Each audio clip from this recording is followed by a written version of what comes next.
Hello everyone, welcome to today's class. आज की इस क्लास में मैं आपके साथ डिस्कस करने वाली हूँ लॉर्ड कर्जन की एजुकेशन पॉलिसी से रिलेटेड एमसीक्यूज। सो गाइज, ये वीडियो मैं व्यूअर्स की चॉइस पे बना रही हूँ। मेरे पास कुछ लोगों के कमेंट्स आए हैं कि मैम आप लॉर्ड कर्जन की एजुकेशन पॉलिसी पे एमसीक्यूज प्रोवाइड कराइए। सो मैं यहाँ पे आपके लिए कुछ एमसीक्यूज लेके आई हूँ जिसे वन बाय वन हम यहाँ पे डिस्कस करेंगे। और अगर आपको लॉर्ड कर्जन की पॉलिसी जाननी है डिटेल में तो मेरे चैनल पे इसके लिए भी एक वीडियो बना हुआ है। आप मेरे चैनल पे विजिट करके इस वीडियो को देख सकते हैं। इससे आपके कम्प्लीटली सारे जो भी आपको प्रॉब्लम्स आ रहे हैं, इश्यूज हैं, सब रिजॉल्व हो जाएंगे। सो गाइस, अब बिना टाइम वेस्ट किए हम वीडियो को स्टार्ट करते हैं। सो देखिए, सबसे पहला क्वेश्चन हमारा ये है कि लॉर्ड कर्जन ने भारत के गवर्नर जनरल के रूप में कार्यभार कब संभाला। मतलब कि जो लॉर्ड कर्जन थे ये भारत के गवर्नर जनरल कब बने। सो गाइज, आपको यहाँ पे 4 ऑप्शन दिए गए हैं। आपको जल्दी से 30 सेकंड के अंदर गेस करना है। ऑप्शन ए है 1897, ऑप्शन बी है 1898, ऑप्शन सी है 1899 और ऑप्शन डी है 1896।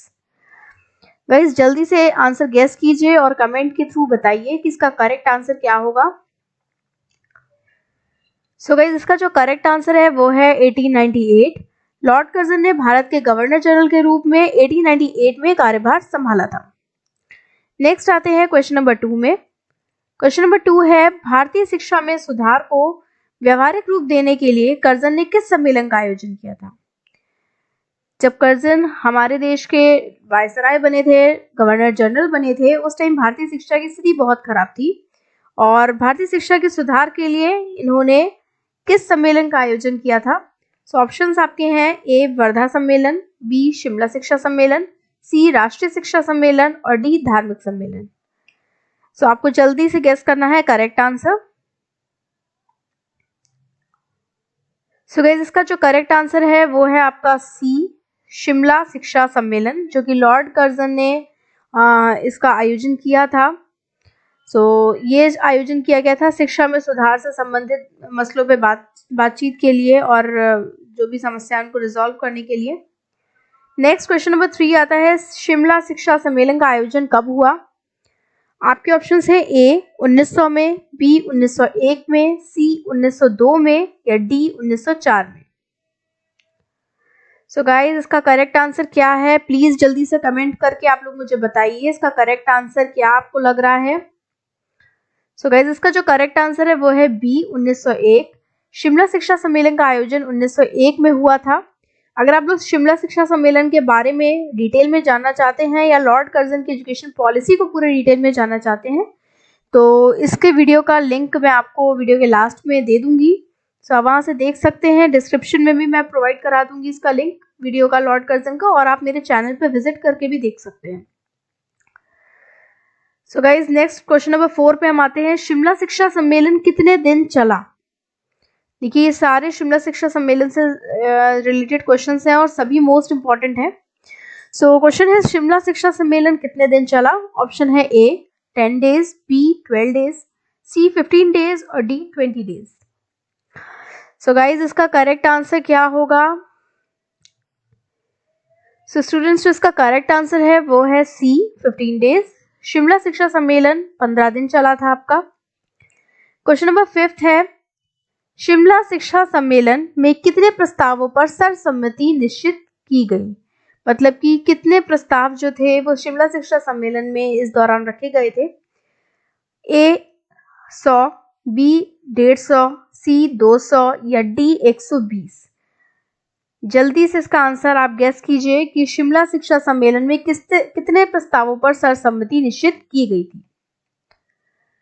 सो स्टूडेंट्स, जो इसका करेक्ट आंसर है वो है बी 150 प्रस्तावों पर सर्वसम्मति निश्चित की गई थी।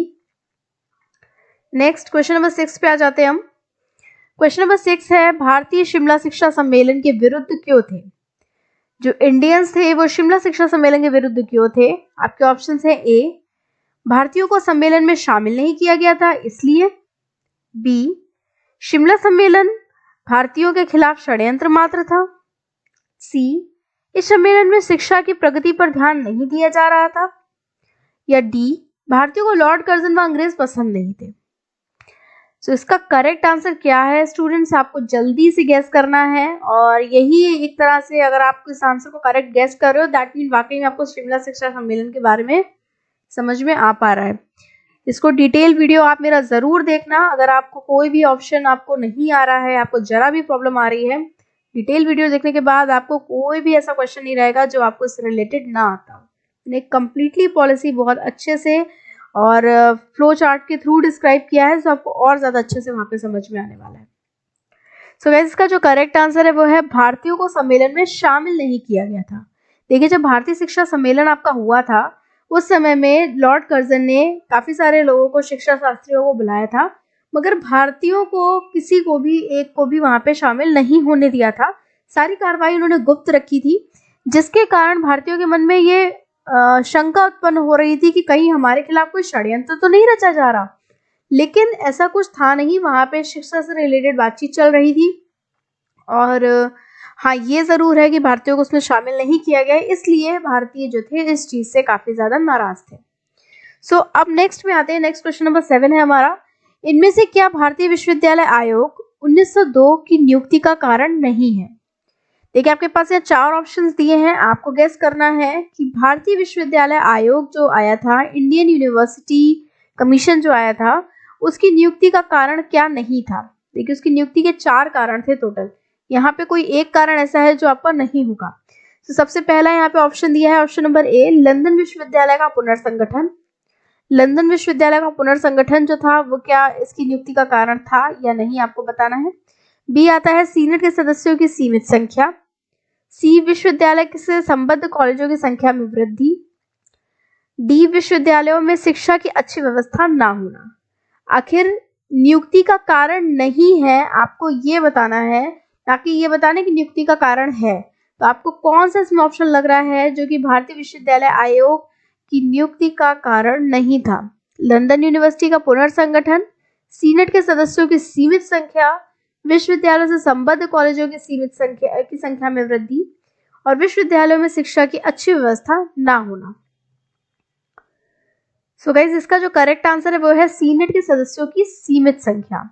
देखिए ये जो 4 ऑप्शन है इसमें अगर आप देखा जाए कि भारतीय विश्वविद्यालय आयोग क्यों नियुक्त किया गया था, तो उसका सबसे बड़ा कारण ये था कि लंदन यूनिवर्सिटी जो थी उसका पुनर्संगठन हो गया था और हमारे भारत में जितनी भी यूनिवर्सिटीज उस समय चल रही थी वो सब लंदन यूनिवर्सिटी की ही तर्ज पे चल रही थी। तो अगर लंदन यूनिवर्सिटी का पुनर्संगठन हो चुका था तो यहाँ पे भी जो यूनिवर्सिटी थी उसमें भी बदलाव होना जरूरी था, इसलिए इस आयोग को लाया गया था। दूसरा कारण था कि सीनेट के सदस्यों की संख्या असीमित हो गई थी, काफी ज्यादा बढ़ गई थी, इसलिए ये आयोग आया था, ना कि सीनेट के सदस्यों की संख्या सीमित थी। अगर सीमित होती तो ये कोई कारण नहीं है, मतलब सीनेट के सदस्यों की संख्या काफी ज्यादा बढ़ गई थी, इसी कारण इस आयोग को लाया गया। तीसरा पॉइंट है विश्वविद्यालय से संबद्ध कॉलेजों की संख्या में वृद्धि। जो विश्वविद्यालय थे इनसे जो जुड़े हुए जो कॉलेजेस थे इनकी संख्या में बहुत ज्यादा वृद्धि हो गई थी, तो इसी कारण इसको लाया गया था कि कैसे समस्या को सॉल्व किया जाए।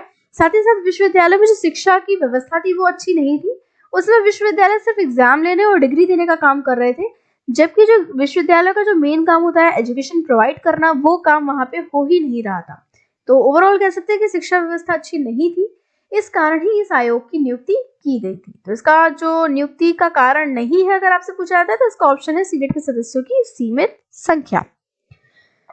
गाइस कोशिश की है मैंने यहाँ पे जो एमसीक्यूज लेके मैं आपके सामने आई हूँ कि इसमें मैं आपको एक एक पॉइंट अच्छे से क्लियर कर पाऊँ, जो मेन चीज़ें होती हैं इस पॉलिसी की वो मैं यहाँ पे आपके साथ डिस्कस कर पाऊँ। सो क्वेश्चन नंबर 8 के साथ हम बात करते हैं। तो देखिए क्वेश्चन नंबर 8 है, सीनेट के सदस्यों की संख्या भारतीय विश्वविद्यालय अधिनियम में न्यूनतम व अधिकतम क्या तय की गई। देखिए सीनेट के सदस्यों की जो संख्या थी वो भारतीय विश्वविद्यालय अधिनियम में न्यूनतम और अधिकतम क्या तय की गई, अगर बात करते हैं तो यहाँ पे कुछ ऑप्शंस हमें दिए हैं। ऑप्शन नंबर ए 100 से 200, बी 50 से 150, सी 50 से 200 और डी 50 से 100। सो गाइस जल्दी से इसका करेक्ट आंसर आपको गेस करना है कि जब भारतीय विश्वविद्यालय आयोग के बाद जब अधिनियम पारित कर दिया गया, अधिनियम बना दिया गया, तो उसमें सीनेट के सदस्यों की जो असीमित संख्या हो रही थी उसको क्या तय किया गया। सो गाइज इसकी जो न्यूनतम और अधिकतम सीमा तय की गई थी वो 50 और 100 से तय की गई थी। मतलब कि ये कहा गया था कि सीनेट के मिनिमम सदस्य 50 होने चाहिए और मैक्सिमम 100 हो सकते हैं, इससे ज्यादा सीनेट के सदस्यों की संख्या। सो गाइज अब हम आते हैं अपने नेक्स्ट क्वेश्चन नंबर 9 में। क्वेश्चन नंबर 9 है भारतीय विश्वविद्यालय अधिनियम कब पारित हुआ? तो देखिए आपके ऑप्शन यहाँ दे रखे हैं 1901, 1902, 1903 और 1904। देखिए जब आपका भारतीय विश्वविद्यालय आयोग की नियुक्ति की गई थी, उसके जो भी सुझाव लिए गए, उसके सुझावों के आधार पर भारतीय विश्वविद्यालय अधिनियम पारित किया गया था। और जो ये अधिनियम पारित किया गया, ये किस सन में किया गया है, इसे आपको यहाँ पे गैस करना है। प्लीज जल्दी से गैस करके आंसर कमेंट करके मुझे बताइए। आपके कमेंट्स मिलते हैं तो मुझे भी बहुत अच्छा लगता है, मुझे लगता है कि हाँ भाई मैं मेहनत कर रही हूँ आपके साथ, तो आप भी उस चीज को अप्रिशिएट कर रहे हो, आप भी पढ़ाई कर रहे हो। सो गाइस देखिए इसका जो करेक्ट आंसर है वो है 1904। भारतीय विश्वविद्यालय अधिनियम जो पारित हुआ था वो 1904 में हुआ था। आपको एक चीज मैं और याद करवा दूं, देखिए शिमला शिक्षा सम्मेलन जो हुआ है वो 1901 में हुआ है। एक में सम्मेलन का आयोजन करने के तुरंत बाद 1902 में भारतीय विश्वविद्यालय आयोग की नियुक्ति की गई है। और आयोग की नियुक्ति के कारण तो आपने अभी ऊपर देखे ही, उस नियुक्ति के की जांच के बाद जो भी सुझाव प्रस्तुत किए थे आयोग ने, उसके आधार पर 1904 में भारतीय विश्वविद्यालय अधिनियम पारित हुआ है। तो इस तरीके से आप इस सीक्वेंस में इस चीज को याद कर सकते हो। 1901 में सम्मेलन हुआ था शिमला शिक्षा सम्मेलन, 1902 में भारतीय विश्वविद्यालय आयोग की नियुक्ति हुई है और 1904 में भारतीय विश्वविद्यालय अधिनियम पारित हुए। ओके, नेक्स्ट आ जाते हैं क्वेश्चन नंबर 10 में। अधिनियम में मतलब यहाँ अधिनियम से मतलब मेरा भारतीय विश्वविद्यालय अधिनियम से है। अधिनियम में विश्वविद्यालय की क्षेत्रीय सीमाओं को निश्चित करने का अधिकार किसे दिया गया था? देखिए जो भारतीय विश्वविद्यालय अधिनियम आपका पारित हुआ था, इसमें काफी सारी बातें कही गई थी, जिसका डिस्क्रिप्शन आपको मेरे डिस्क्रिप्टिव जो लॉर्ड कर्जन का वीडियो है उसमें मिल जाएगा। सो यहाँ पे एक पॉइंट उससे रिलेटेड आपको पूछा गया है कि इसमें विश्वविद्यालय की क्षेत्रीय सीमाओं को निश्चित करने का अधिकार किसे दिया गया था? ऑप्शन नंबर ए है गवर्नर जनरल को, बी सरकार को, सी सीनेट के सदस्यों को और डी विश्वविद्यालय के कुलपतियों को। सो गाइस जल्दी से इसका आंसर आपको जो है वो गैस करना है। सो स्टूडेंट्स जो इसका करेक्ट आंसर है वो है आपका गवर्नर जनरल को। अधिनियम जो भारतीय विश्वविद्यालय अधिनियम था, इसमें गवर्नर जनरल को विश्वविद्यालय की क्षेत्रीय सीमाओं को निश्चित करने का अधिकार दिया गया था। ओके, सो यहाँ तक हमने आज डिस्कस किया है इस लॉर्ड कर्जन की जो शिक्षा नीति है इसमें मैंने ओवरऑल जो भी इंपॉर्टेंट क्वेश्चन थे उन सभी को कवर किया है। बाकी मेरी आप सभी से रिक्वेस्ट है कि प्लीज अगर आप किसी भी एग्जाम की प्रिपरेशन कर रहे हो, बाय द वे मेरे पास इस टाइम पे उत्कल यूनिवर्सिटीज की कुछ स्टूडेंट्स की रिक्वेस्ट आई है जिस पे मैंने ये वीडियो बनाए हैं एमसीक्यूज से रिलेटेड। सो मेरा कहना है अगर आप लॉर्ड कर्जन की नीति को वाकई में डिटेल में थोड़ा सा जानना चाहते हो, समझना चाहते हो, तो प्लीज डिटेल वीडियो जरूर देखें। इससे आपको इन सारे क्वेश्चंस के आंसर भी आराम से मिल जाएंगे डिटेल में और आपको क्वेश्चंस याद भी हो जाएंगे। और इसी के साथ में इसके अलावा जो अदर क्वेश्चंस हैं जो यहाँ पे मैंने नहीं प्रोवाइड करा पाई हूँ मैं, तो उनके आंसर्स भी आपको वहाँ से मिल जाएंगे। सो thank you friends, thank you for watching. Video अच्छा लगा हो तो प्लीज मेरे चैनल को सब्सक्राइब कर लीजिए। मैं ऐसे ही वीडियोज और आपके लिए लेके आ रही हूँ।